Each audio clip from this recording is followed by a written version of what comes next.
Hello, and welcome to the part of this DVD where we read your mail.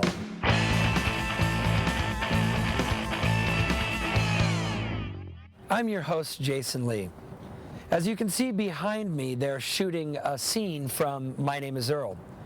When I'm not shooting, I like to sit here at the trailer park, in my chair, with my slippers, relax and answer fan mail. A big part of the success of the show is due to the fans. We have a pretty diehard fan base, and we're all proud of each and every one of you for tuning in Thursdays at 8, 7 Central. We understand that a lot of you have to TiVo the show because a lot of people are still in traffic at 7 Central. We apologize for that. But you still watch it. And without you guys, we wouldn't be on the air. And so we want to show you how much we appreciate you by giving you our answers to your letters. Steve from Laurel, Maryland asks, is Camden County supposed to be in Maryland? Hello, Steve from Laurel, Maryland. You know, it kind of is supposed to be in Maryland. We never technically say where it's supposed to be, but when I was writing the pilot, I kind of thought about Waldorf, Maryland was kind of what I envisioned in my mind. Actually, there was a line at one point in the pilot about Waldorf, Maryland, but we ended up taking it out because there's way too many palm trees in the shots, and not a lot of palm trees in Waldorf, Maryland. But I try to get back to Maryland and the DC area as often as possible to just kind of soak up the Waldorf in the air to get more material. Rebecca Willows asks, did you find it hard to act as your character at first, or did you get it straight away? Hi, Rebecca.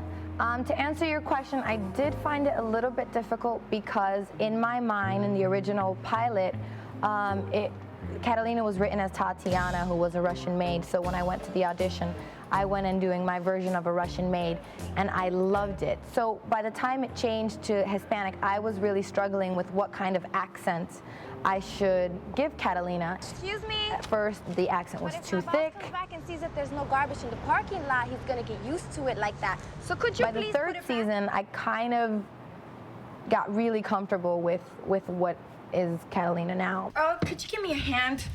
There's a customer at Club Chubby who thinks he's hilarious. Earl!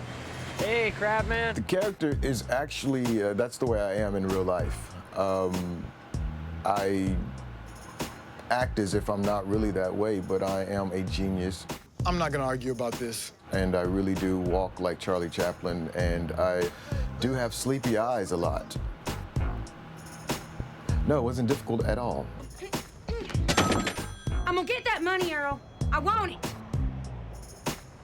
When I first read the script, I understood her right away. She is exhausting to play and always has been, and has only become more exhausting to play over the last 4 years because she's done nothing but get crazier. Bring me Earl Hickey! So yes, I understood her and got her right away, but only because of all the amazing people watching that I've gotten to do over my lifetime, spending time in the South. Here's an idea. Here's a crazy idea. How about for once we do what I want to do? And I might not know what that is right now, but I know what it's not.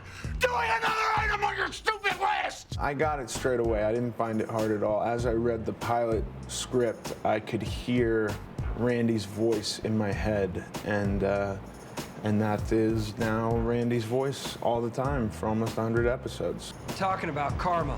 Who's Carmen? I don't know, something Carson Daly came up with. Rebecca, I could get into the method of acting, the amount of work that goes into preparing for a role, but I won't. Mainly because I'm not that good of an actor. A lot that has happened to me has happened by accident, and one incident has been purely magical. I was having a difficult time figuring out how I was going to play the role until I decided to grow the mustache. As soon as that thing blossomed, I got the wardrobe on, I figured out how I was going to wear my hair. It happened like that. So, yes, it was difficult, but this thing is like a magic carpet ride. it's taken me off into the sunset.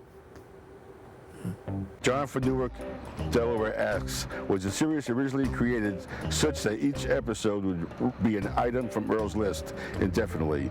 Or were the detours we've had along the way, Earl going to prison, Darnell's witness protection, in mind from the start? Great question, John from Delaware. Actually, the truth of the matter is, when I wrote the pilot, there was absolutely nothing planned except for the pilot. I mean, in my mind, I knew, yes, this was going to be a show about a guy who crosses things off. He did, crosses things off on his list, bad things that he did. But all the detours along the way are just thanks to all the writers we have and coming up with great ideas. I mean, little things like Darnell in the witness protection program just came out of a joke. I believe it was one of the writers, Hillary Winston, who had a joke in one of her scripts randomly that just said that he was in the witness protection program, or that he used to have this different name, and from there it blossomed into this whole story that we've had fun with. So everybody just kind of pitches things, and we have no idea where we're going, and it's a lot of fun getting there. Spoonerooney from Fairfield, Ohio asks, you guys do a great job with continuity. Thank you. So I guess I'd like to know what system you guys use to keep everything straight. Do you guys have a bunch of index cards pinned to a board, or is there a huge spreadsheet somewhere? Good question, Spoonerooney. And by the way, how about that Jen Jackson, huh? Wow. She wearing the tank top and the pigtails today? Man, she is a tall drink of water. Looking good in that tank top and the pigtails. I don't even remember the question. What was the question again? What system you guys use to keep everything straight? Do you guys have a bunch of index cards pinned to a board, or is there a huge spreadsheet somewhere? Yeah, continuity. Thanks, Jen. So we do, as you asked, have some cards in the room. I don't know if you can see this, but up along there we have in yellow at the top different years and significant events that have happened during these years. And that is something that we can refer to, especially when we're doing an episode that has a lot of time jumps back and forth. And then if we're in a different room, because we work in 3 different writers' rooms, this is just the ugliest. And if we're in another room and something like that comes up, and then casual observers and viewers aren't going to remember that much either. And so we kind of go, if it bumps us, it'll bump you. And if it requires us to actually go back and dig through scripts, we figure nobody at home is going to do that. And then we just go with what makes a better story in that moment for the problem we're solving. April asks, does Jason Lee really do the robot, or is that just Earl? I'm glad you asked, April, because a lot of people think we use a body double for said robot dancing. I want you to go ahead and take a look at this. Does this look like a body double?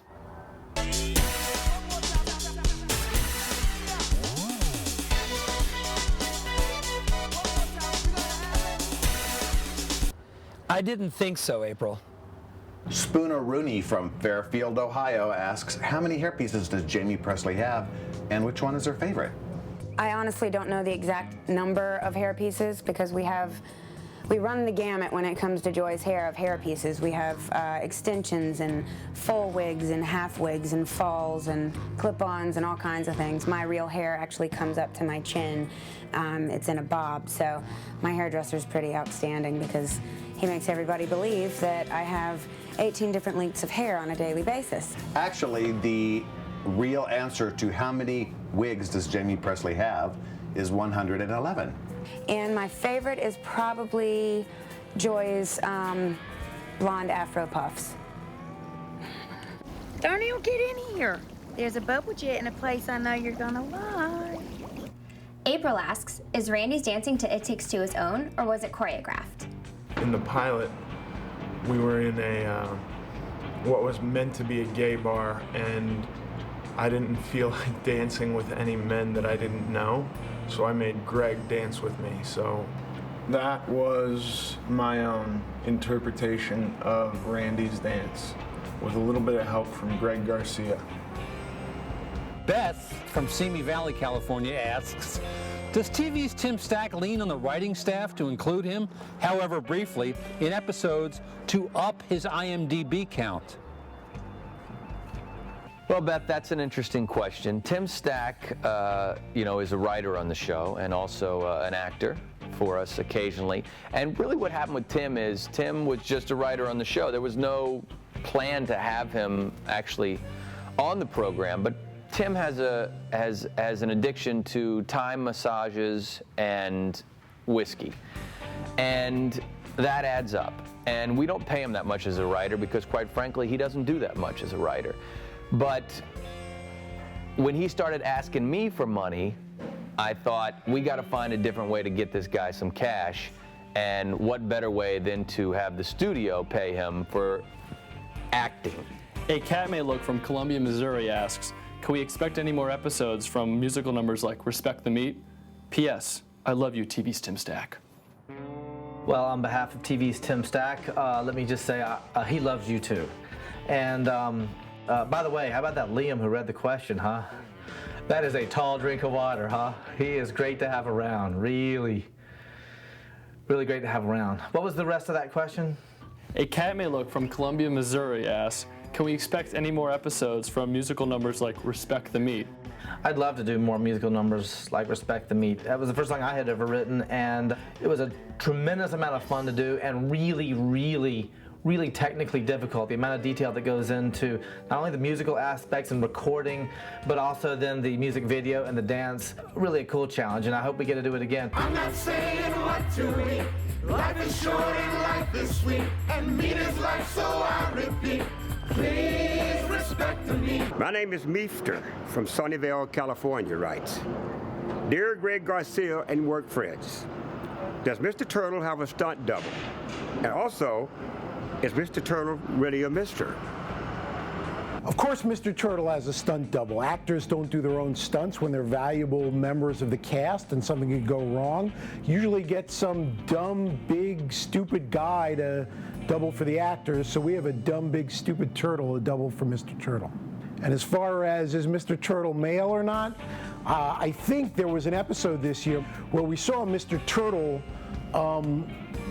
mounting a female turtle, and I think you can be pretty sure just from that scene right there what sex Mr. Turtle is. A Cat May Look from Columbia, Missouri asks, was the HR Puff and Stuff costume used for Randy's sidekick on the creative writing episode The Real Deal? If so, where did you guys get it from after all this time? Did the Crofts have a yard sale or something?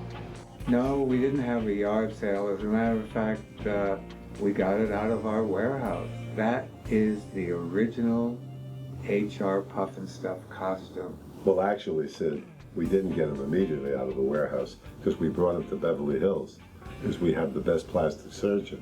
So he's been definitely worked on so that he looks exactly like he did in the original series in 1969. Andrew from Vancouver, British Columbia asks, technically, doesn't vote for this and I promise to do something crazy at the Emmys mean you've got to do something crazy at the Emmys as long as at least one Emmy voter voted for the episode? Can you give us any hints about what that will be? Yes, Andrew, technically I guess it does mean that if one person votes for it that I have to do something crazy at the Emmys. However, with our luck lately with the Emmys, I think what I'll probably do at the Emmys that was crazy is I'll have to crash it because I don't think I'll be invited. The only reason I named the episode Vote for This and I'll do something crazy at the Emmys was because when they send out the list of all the episodes you can vote for, they don't put the writer's name on it. They just put the name of the episode and what show it is. So I thought it was very funny as you go down the list. It'll be like Weeds, Agrestic on Fire. And then all of a sudden it'll say, vote for this and I'll do something crazy on the Emmys. And then I thought that would be hilarious. Trini Girl from Bronx, New York asks, Dear writers and producers, have you considered bringing back Joy's mother for another episode or more? I think Brett Butler is great and I'd love to see her on the show again. Trini Girl from the Bronx? Did I know you? No, I'm just kidding. That's a really good question, Trini Girl. You see, every time Joy's mother would come back, because I wrote that episode, I would get some money. Not a lot of money, but a little bit of money. And because of my drinking problem, that would be a really good thing to have some extra money. So that's a very good question. And start to get a campaign going to bring back Joy's mother. I think it's a great idea.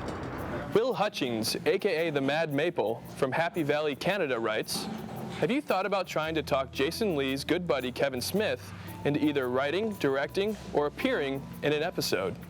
You know, Mad Maple, I'm glad you asked about Kevin Smith because he's been this close to being on the show. We wanted him to direct an episode, but he wasn't available. And I think 2 or 3 times I've asked him to be on the show, but he was always out of town or working on a movie. So yes, Mad Maple, we have tried to get Kevin on the show, and we'll keep trying. Patty Smith from Ann Arbor, Michigan writes, "This is so cool. As others have said, your show is just the best. I'm a special ed teacher in Detroit Public Schools, and my kids are visually impaired. One time, one of them asked me what karma meant. It was like trumpets sounded. I got to use Earl lessons in my class lessons. It was so cool, and the kids loved it. I also have used the Randy blogs as a way to help them learn to proofread. I just brailled them or printed them out in large print. There were lots of things to fix. My question is, how much input do the actors get regarding their characters?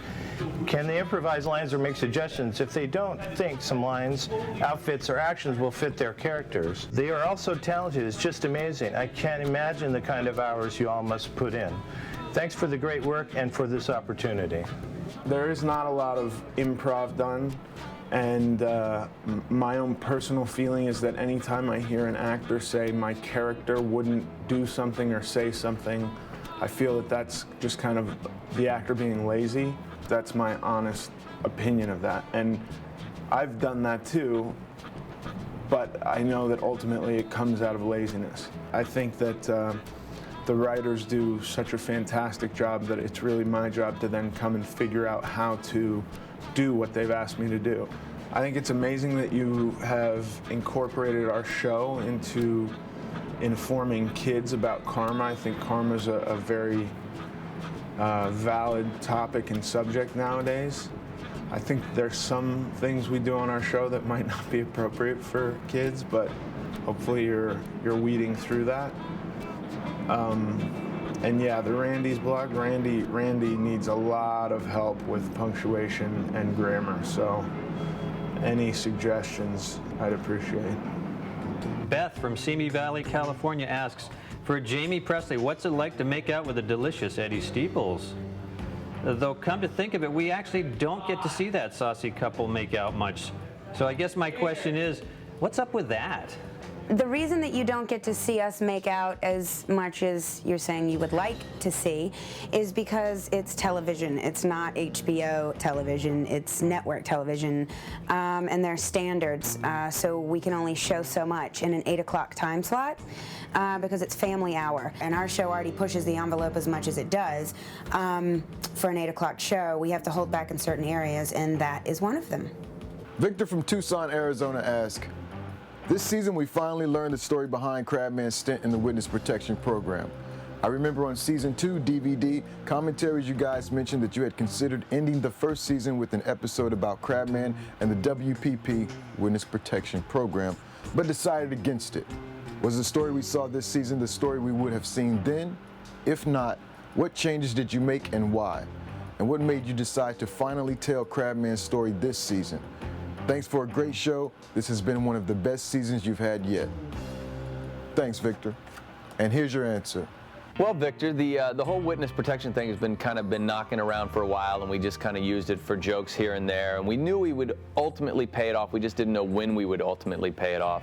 And we had a lot of different ways to go with it. We always kind of knew it was going to be with some kind of government agency kind of thing. We also were kind of building this story where he was kind of a bit of a badass. Some of the theories were that like he accidentally saw an alien, or there was all kinds of different things, or he went into a room and found George Bush playing poker with Osama bin Laden, or just there was all kinds of nutty things. And then ultimately we felt like season 4 was the time to do it. We had teased the audience enough, and we just kind of sat down and talked about what it was going to be, and we thought it was a great opportunity to meet his father and really show what that relationship was about. And so that way the craziness of the witness protection and the secret government agency would be grounded in a real father-son relationship. Drew from Spartanburg, South Carolina writes, "Thanks for agreeing to do this. You're all fantastic. One of the great things about this show is the way that it's both hilarious and touching. I imagine it's not easy to do. With that in mind, how do you generally break your stories? Do you start with the plot first and work your way to the emotional hook, or do you start with the emotional hook and create a plot to surround it?" The way we break break stories is really both of those things. Sometimes we start at the end and have a really good idea for a funny ending, and we try and put heart into that ending. Or sometimes we start with the heart and then try and figure out something really funny to go with it. Another way that we break stories is we've generated every season, including season 4, and it's getting harder and harder, but we've generated lists of all the bad things that we've done as writers, as people, but the writers have generated these lists. So when we break stories, sometimes it's like a confessional of all the terrible things we've done. And now 4 years in, we're having to dig deeper and deeper and get a little bit more honest about the terrible things we've done. So we're a pretty warped group of people with pretty warped ideas. So we're able to figure out what's nice about something and then really twist it and make it kind of ugly and unexpected. And I think that's what you're talking about in this question, why you like My Name is Earl. Stacy from Sacramento, California asks, is there any chance we'll see Ralph again soon? Giovanni Ribisi just does an awesome job with the character. Thanks, Greg and TPTV. Stacy, you know, I've been kind of goofing and trying to be funny like most of us insecure actors do whenever they do things like this. But in all seriousness, Giovanni Ribisi is our favorite guest star. We've had amazing guest stars. I think some of that has to do with the fact that Ethan and I are friends with him, and we've known him for many, many years.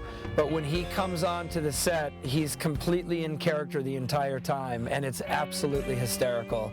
So I want you, Stacy from Sacramento, to start a website. Get Giovanni Ribisi back on mynameesearl.org. All right, and let's put together a petition, because Giovanni's not always available to be on the show. He doesn't always return my phone calls. So I need you to help me get him back on the show. Thanks, Stacy. Kel Varnson from Ottawa, Ontario, Canada writes, my question is a simple one. Are we going to be seeing any more of Randy's Ranchero in future episodes? It was a nice looking car. The Ranchero, I would love to see again. It's a much, much, much better car than the El Camino that we drive typically on the set. The El Camino stinks, the seats are broken, it doesn't start always when you want it to. There's no air conditioning, and the Ranchero is actually like a legitimately functioning car, not just a pretend car like for a TV show. Look what I got you. I already had her. Not great. Not me, jerk. The car.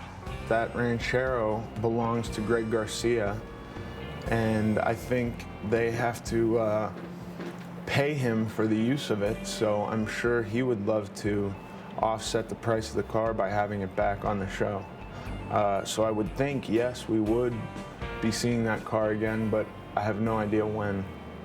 Pia B from Palos Verdes asks, can you talk about product placement? For instance, in Sold a Guy a Lemon Car, Joy wanted a Jane Seymour necklace, which we have dubbed the Butt Heart necklace. Who tells you to include a particular product, and how do you feel about having to do this? I love it. I don't mind doing it at all. I think that, you know, look, in real life, there are products everywhere in our lives. So if I can work it into a story and it makes sense, why not? You know, these shows are very expensive to make, especially My Name is Earl, the way we shoot it, all the cast we use, the guest cast, the great people that come in, it adds up. And whatever we can do to offset that cost, it certainly helps us. And it helps us to keep bringing you great episodes. It helps us to keep bringing different guest casts in. And if we need to do some product placement for that, that's no problem with me, because as long as it makes sense in the world, I'm all for it. Kim Kelly asks, I'm curious. I believe he has the first money, but they never show his going to bank or using paper or plastic to buy stuff. That is not reality. What's up with that? Well, Kim, if you remember back to season 1, Earl kept cash, the lotto cash, in a lockable metal box in the El Camino. And if I remember correctly, there is a bank account, and Randy was the only one with access to that account while Earl was in prison. Earl lost his money. He spent it all throwing that prison prom for that kid on his list, and then he got Alyssa Milano's money when she became a Camdenite. Where he keeps that money, I don't know. He probably has a bank account, and we just don't see him go to the bank to pull any money out because it's probably kind of boring to see an ATM transaction. Thanks for your question, Kim. I hope that was a good answer. Drew from Spartanburg, South Carolina asks, was it difficult returning to an item of the week plot after being a more serialized show the last 2 years? Obviously, you've never gotten away from that completely. And the show was slightly serialized this season, but you definitely returned to the season 1 model, if you will. Drew from Spartanburg, that is a terrifically intelligent question. You know, I grew up in North Carolina, which you may realize is just north of your border at South Carolina, and we always were raised to think that you guys were really dumb down there, but that's just a great question, and I take back all the stuff I thought about you guys. That was really terrific. It was less difficult than we thought it was going to be, or at least I thought it was going to be. During the end of season 1, doing the bread and butter sort of stories where you have a different victim every week, we were struggling with some of them, or at least I felt we were, and that was part of the motivation towards going to more arcs, and also just to break things up and make it different. But somehow being away from it for a long period, I don't know if we were rejuvenated when we came back to doing those simple ones. Yeah, it was actually kind of invigorating. Will Hutchings, also known as the Mad Maple, from Happy Valley, Newfoundland, and Labrador, Canada, asks, when were you planning to follow up on the story behind the one-legged woman? Or have you dropped that character? I don't remember seeing her since Earl went to jail. And by the way, what's up with that? What happened to her? Hey, Will, I don't know what state Happy Valley, Canada is in, but you guys are a little bit behind the times. Actually, Earl made up to Dee Dee at the end of season 3 in Camdenites Part 1, where he found her leg where he had hidden it after he had stolen it, decided to return it to her, and discovered to his surprise that Dee Dee did not want the leg back. Instead, she wanted Earl to hop a mile in her shoe, so to speak. So he had to carry her groceries, do all kinds of things to make it up to her, and in the end, she forgave him. So all is well between Earl and Dee Dee. I know you were a little concerned about that, and you probably will see her again in future seasons. A Cat May Look from Columbus, Missouri asks, hello, Camden. I love the classic rock music on My Name is Earl. Is it selected by committee, or is it chosen by a single person who has all that music playing continuously in his head? A lot of people contribute to what music goes into the show. And I know in my first cut, I put a lot of songs in that end up in the show, and I think that's just because I'm a fan of the type of music that has worked best in the show, the kind of classic rock that you hear in our show. That's what I've spent a lot of time listening to. So I just collected a bunch of songs and threw them into our system even before I had seen anything other than the first episode of My Name is Earl. And I'm still going to that collection of songs to put in the show. Will Hatching, aka the Mad Maple from Happy Valley, Canada asks, was it TV's Tim Stack's idea to be portrayed as drunken has been, or do you just aim the camera at him and hope he remembers at least a couple of his lines?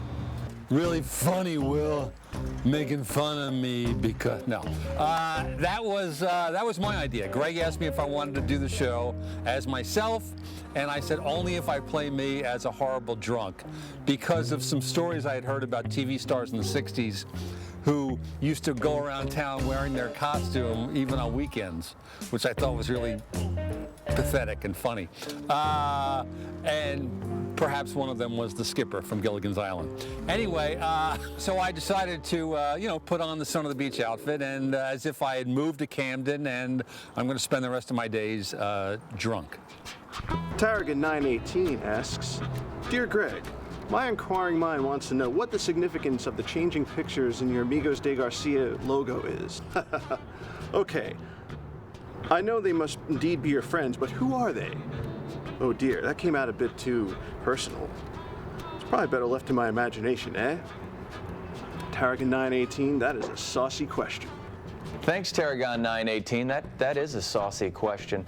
When it was time for me to come up with a production logo, I looked at all kinds of other shows and tried to see what they were doing for their production logos. And Phil Rosenthal on Everybody Loves Raymond had a thing where he would put a different lunch item up every week, and I thought that was kind of fun. So I thought, what can I do? And then I thought, you know what, I can put a different friend's picture up every time and give them 2 seconds on TV. And then the name Amigos de Garcia, just Friends of Garcia. And I thought with Yes Dear, that would be a fun thing to do. And Yes Dear went 122 episodes, so I ran out of friends at a certain point. And I just started putting in all kinds of people. John from Newark, Delaware asks, when we see a group scene, such as in the Crab Shack, and the crowd doesn't include the town residents who have now been established, like Sonny and Willie, is that for budgetary reasons, or the actors not being available, or some other reason? Well, John from Newark, to be brutally honest, it's probably for budgetary reasons. You see, to get an actor in just a scene as opposed to an entire week, essentially we have to pay them for an entire week's worth of work, even though they may be seen in essentially an extra role for an hour. And I mean, I would pay for it. I think you should be asking the studio that question, because you're right. I often ask myself, why shouldn't we see more of Kenny or Patty the Daytime Hooker hanging out at the Crab Shack when we're doing a scene that may not have to do with them? Write Fox, people, and let's get these characters on the show a lot more often. Let's pay for it. Thanks, John.